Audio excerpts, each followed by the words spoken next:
Não. Pátria armada não. Indivíduos armados. Isso sim é eficiente. Este é o Visão Libertária, sua fonte de informações descentralizadas e distribuídas. A expressão pátria amada não pode ser pátria armada, utilizada pelo arcebispo de Aparecida, Dom Orlando Brandes, no dia 12 de outubro, ganhou bastante espaço na mídia brasileira. A afirmação do ordinário católico, uma clara referência às políticas armamentistas do presidente Bolsonaro, que não por acaso visitaria o Santuário de Aparecida naquele mesmo dia, faz eco a vários setores da Igreja Católica no Brasil que defendem o desarmamento da população. Contudo, sem entrar nos aspectos teológicos e doutrinários da questão, vamos trazer para esse artigo um evento histórico, ocorrido menos de um século atrás, e que apresenta uma interessante reflexão com base nas palavras do citado arcebispo. A revolta popular iniciada por católicos mexicanos contra o governo autoritário daquele país e que passaria para a história como Guerra Cristera. No início do século XX, o México vivia um período de intensa agitação social. O general Porfírio Díaz, que governava o país de maneira ditatorial havia 3 décadas, saiu do poder em 1910.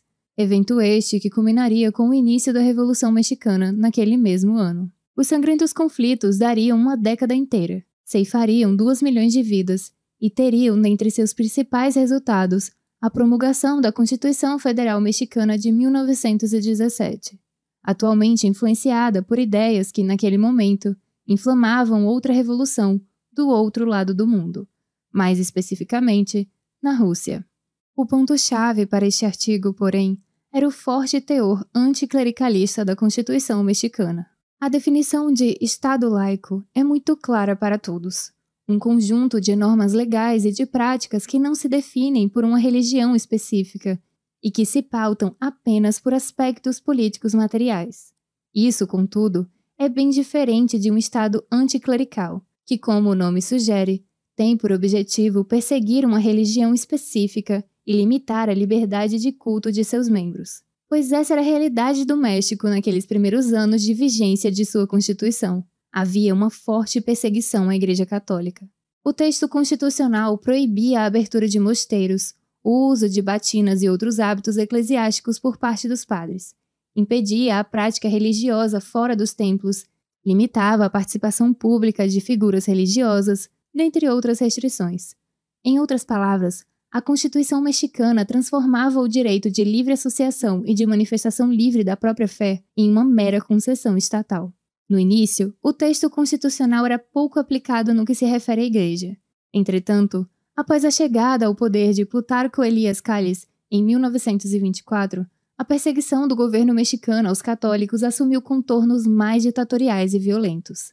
A chamada Lei Calles, de 1926, estabelecia multas e sentenças de prisão para sacerdotes que criticassem publicamente o governo federal. Uma vez que o México era uma nação majoritariamente católica, tais medidas legais repercutiram negativamente por toda a população.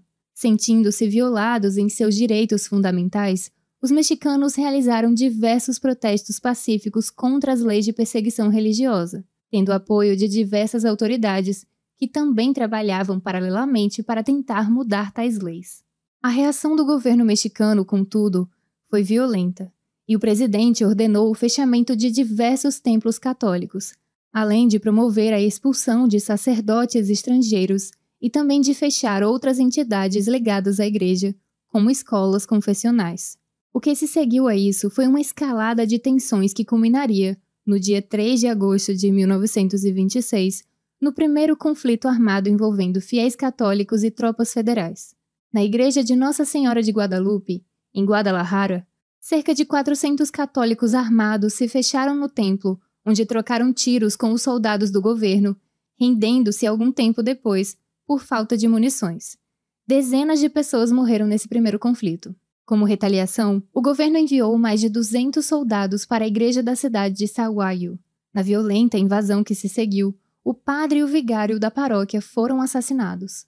Poucos dias depois, outro sacerdote, Luiz Batiste Sáenz, também foi morto pelas tropas do governo, junto de outros fiéis católicos. Dali em diante, as pequenas escaramuças entre governo e católicos revoltosos se transformaram em uma verdadeira guerra civil. Diversos grupos de católicos se organizaram de forma espontânea para resistir à violência policial. Nas semanas seguintes a esses massacres, pequenos grupos armados tomaram o controle de algumas cidades e enfrentaram tropas federais. Porém, foi no dia 1º de janeiro de 1927 que revoltosos se agruparam em Guadalajara para formar um esforço conjunto de resistência. Começava ali a Guerra Cristera. Mesmo precariamente armados, os crísteros, como eram conhecidos, começaram a ganhar território e a enfrentar de forma mais determinada as tropas federais. Valendo-se de táticas de guerrilha, os crísteros começaram a impor pesadas derrotas aos soldados estatais, especialmente a partir de fevereiro daquele ano.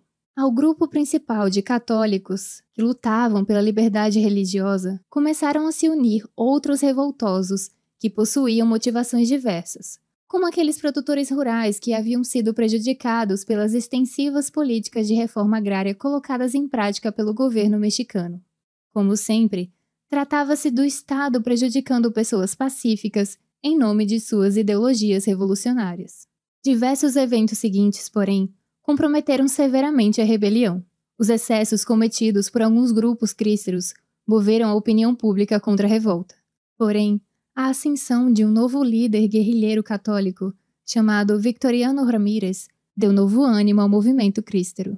Sob a tutela religiosa dos padres Vega e Pedrosa, os crísteros aumentaram consideravelmente o seu contingente, chegando a angariar a participação de mais de 50.000 homens armados, além de 25.000 mulheres que auxiliavam no contrabando de armas de fogo e de suprimento para os combatentes.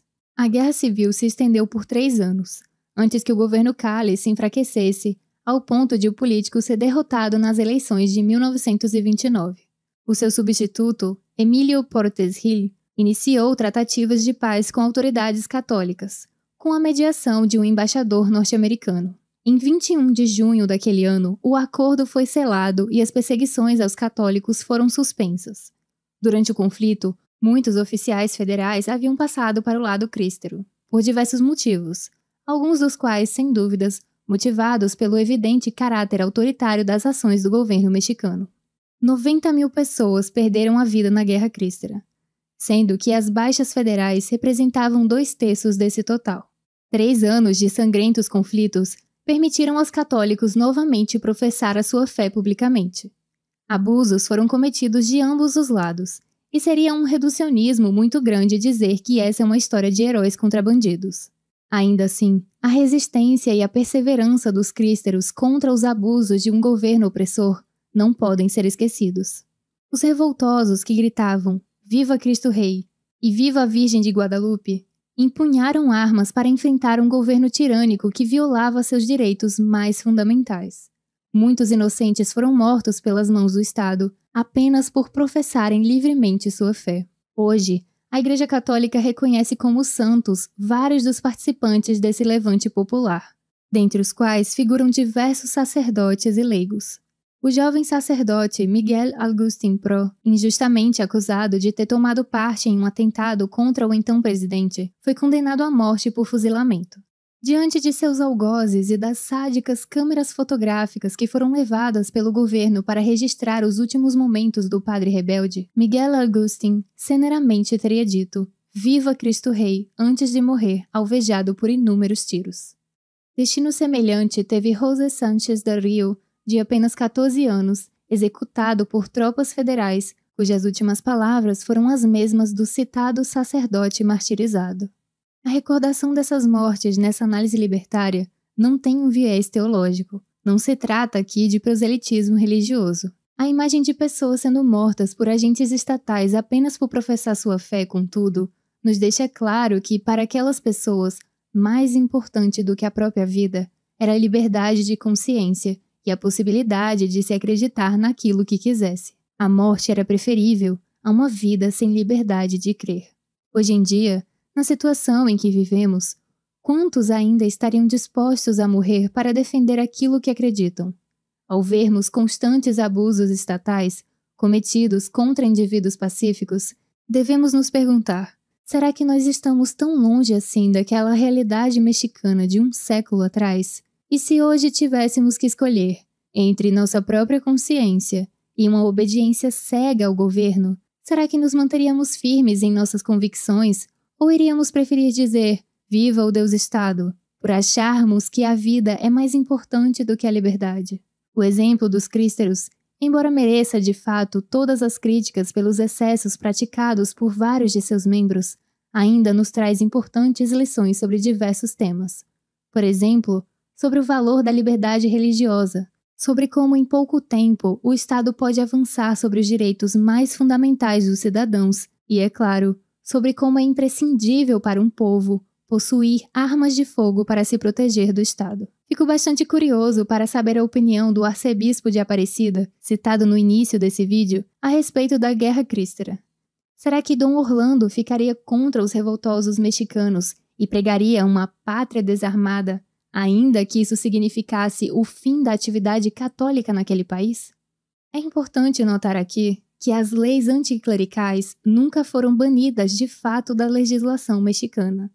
Elas apenas não são mais aplicadas. Hoje, como uma ironia do destino, observam-se perseguições religiosas promovidas por católicos mexicanos contra protestantes em algumas regiões do país.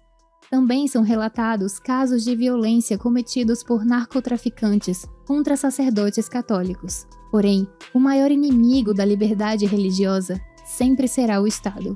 Uma última lição que a revolta dos crísteros nos proporciona é: nunca estamos longe o suficiente de termos nossos direitos mais fundamentais tomados à força pelo Estado. Obrigada por sua audiência. Esse artigo foi sugerido e escrito por Quinta Essência, revisado e narrado por JJ Liber.